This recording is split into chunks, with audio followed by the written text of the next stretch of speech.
Okay, welcome back to part two of Sacred Spaces. I see that I'm being guided as I was over the past few days to just break it up into small sections. And I was talking about our following our ancestors and our ancestresses who freed themselves, right? In their lifetime, they freed their children. They they built institutions. They were able to educate their children, but most importantly, they were able to defend what they built. They were able to defend what they built. Harriet Tubman, she said,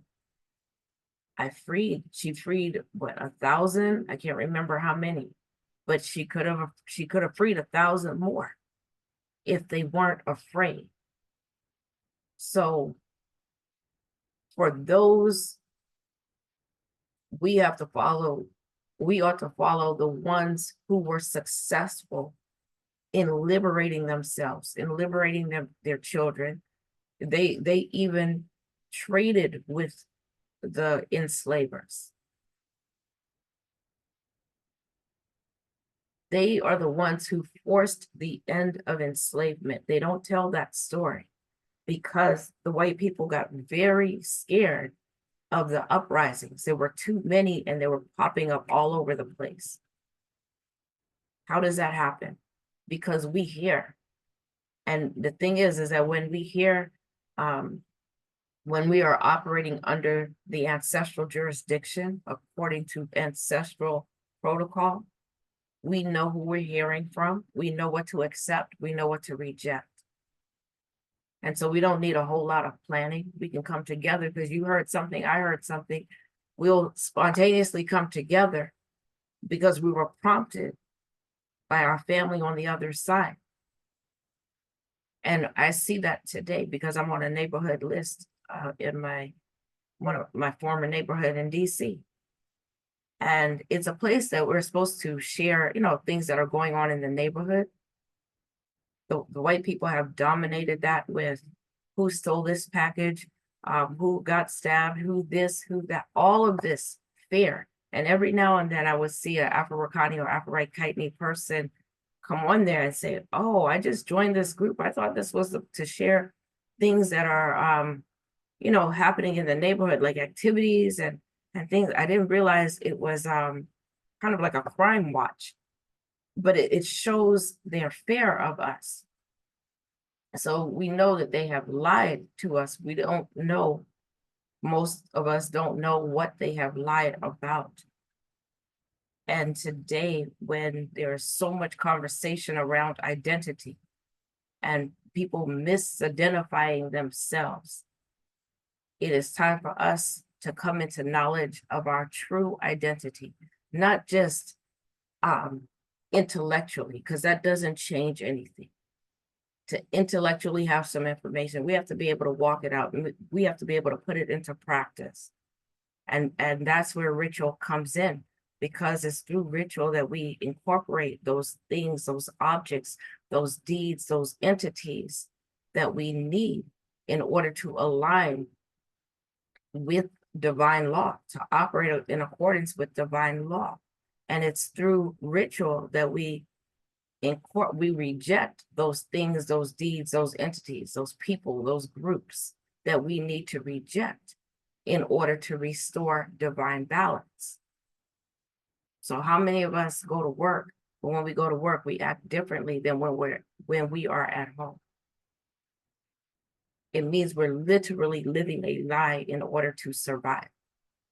And this is whether you're Christian or you're Muslim, Hebrew, whatever you may be. You have to lie. You have to be something other than you know yourself to be in order to survive. What type of God is that we're actually serving? We're not, because that's schizophrenic. It's because it's based, our belief systems are based in falsehoods. The ancestral jurisdiction is not based in belief. It's not something for you to believe. It is rooted in reality. You don't believe the moon is in the sky and that there is a rotation around the earth that takes place. or that we're on earth. We don't believe the sun is in the sky. You know it's there. It's a reality.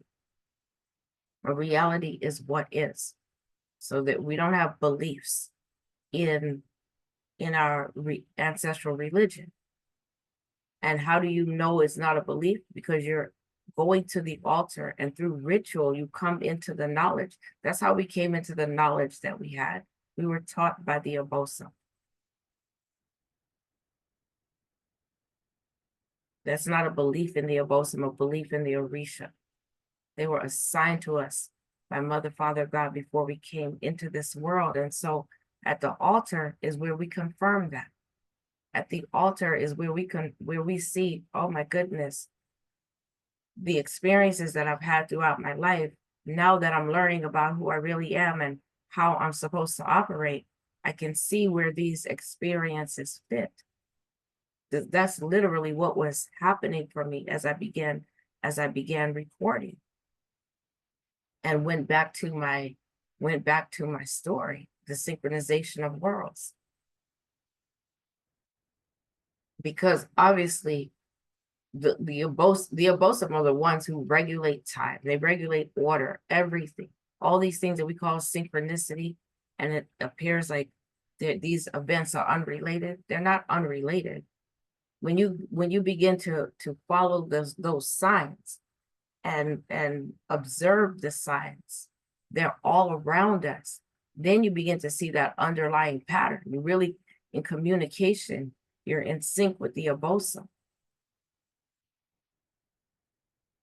And they begin to show us different things. And so here's a story. In I believe it was 2015, I released my job. I was ill, and I didn't know what was wrong with me, but literally something in me broke. And for the first time in my life, I was not able to pick myself up and to keep going. And I worked because I had bills to pay. My son was in private school, and you know, how are you going to survive if you're not working? And I literally worked until I could not work anymore, because to me, this is what my survival depended on. Did I believe in God? Did I believe that my survival depended on God? I did. It was a belief, but my reality was hitting up against that. And when I went home, now I was working with 60% of my income, where I wasn't even able to take care of everything I needed to take care of on 100% of my income. And there are many stories that are wrapped up in there. But I had just finished, this was between Thanksgiving and Christmas, or a little bit after, I think a little bit after Christmas. Was this after Christmas? My timeline. I had fed 100 families in DC. I had promised Thrive DC to feed 100 of their families. And I thought I'd be able to easily get help. You know, I had friends, we worked in the community, always doing things in the community. But at that point in time, nobody was available to help me, and I thought I was going to fail. Long story short, I was at my weakest spiritually, emotionally, mentally, physically, and I couldn't believe how it turned out. It was a Thanksgiving basket brigade, and I contacted some youth groups. That place was overflowing with children, and my son and daughter, they jumped in. I couldn't even give the people directions because it was just me, and it was so many people. Everybody just found their place and began to operate. And I was like, oh my God, I have no idea who I am. I know God worked through me to create this, but how in my weakest time, when I could barely do anything. There was times I could only do one thing a day, coming down to the last 2 weeks, literally only one thing a day. That's how weak I was. And yet it was an overwhelming success.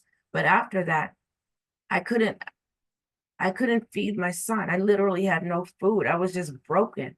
And I remember my mentor called, I was on a call with my mentor, and he said, there's some of you that you're in so much pain. You need to, you really need to like take a break. Some of you need to go outside, just be in nature. Some of you need to go outside and talk to God. You need to be out there for at least an hour. And when he said, when you get off of this call, you need to go. And that's what I did. And that was the first time that I actually wanted to die. I wanted God to just take me off of this planet. I'm like, why am I here? If I don't know what's wrong with me. I can't work. What's wrong with me? I can't pull myself together. I don't understand. When I went out, I went out into nature, I came back. And as soon as I came back, the phone rang, and it was my mom. And she said, hey daughter, how are you doing? I broke down crying. I never even realized that I was never vulnerable with my mom. I broke down crying. And I said, something is wrong with me. Something is wrong with my mind. I don't have food. I can't feed my son. I can't feed my kids. I don't know what's wrong with me. And she's like, oh, do you need money? I said, yes. She said, how much? I said, 5,000. She said, okay, call your dad. So I said, well, my phone doesn't call long distance. She's like, okay, I'll call him for you. And my dad called me the next day, and he told me, I'll send you 500. I can't send 5,000 right now, but every few days I will send you some more.